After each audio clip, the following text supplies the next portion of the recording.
Guilford College was founded as a boarding school in 1837, opening up to both male and female students at that date, and has been a residential campus for over 180 years. So obviously when you have a residential campus, you're going to have ghost stories come up with that kind of history. The landscape itself had your first settlements of Quakers, European Americans coming to this area in the 1740s and 1750s. Prior to that time, we know this landscape was utilized by Native peoples as a hunting area. And most likely, a lot of the stories that come up are ones that kind of evolve and don't match historically what likely happened on the landscape. But some of them you can see some threads in history that would make sense for a ghost story. And the primary linkage with that would be the American Revolution. We do know that both the British and the American armies came right through this area. The Battle of Guilford Courthouse is one that most residents of Greensboro would be familiar with since it's now a national park. But there were other smaller battles leading up to it, including a Battle of New Garden that was located very close to our current college campus.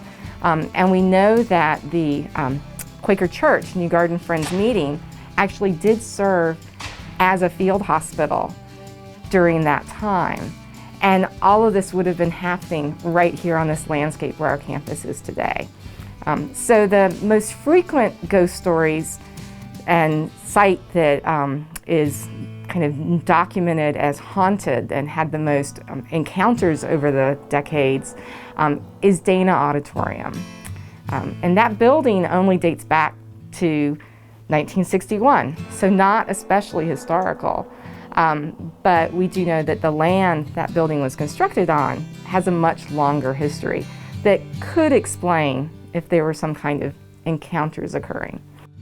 Another piece of our history that comes up where actually our campus is recognized by the National Park Service as a contributing site for the Network to Freedom National Underground Railroad program, because we can document that there was abolitionism occurring in this area, and there was a partnership and collaboration of people who were enslaved, as well as free blacks and white allies, especially among the Quaker community of New Garden, predating the founding of the school. And then we also know that there was at least one staff person, a free black woman named Lavina Curry, who would have been actively assisting individuals seeking freedom. We don't have ghost stories with that, or hauntings. I think the way that shows up on the landscape more is in our college woods, just having a deep sense of appreciation of it being a sacred landscape where a lot of history unfolded that directly impacted people's lives. So the hauntings, as I mentioned, tend to center around Dana Auditorium. Dana Auditorium houses our music department, so there are practice rooms in that space, instruments, pianos. So the encounters tend to center on the wee hours, like 2 in the morning is where a lot of those come up. So usually from music students practicing late at night, public safety officers doing building checks, or also students who have heard the stories and therefore find a way to be in the building at a late hour for having a seance or ghost hunting. But usually the encounters, there are certain themes that repeat, feeling a chill in the air, sensing a presence, piano music playing, and then looking and no one is there. If someone was practicing on the main stage in the auditorium, hearing the sound of a chair unfolding, like someone is seated in a chair, and maybe sensing some presence there.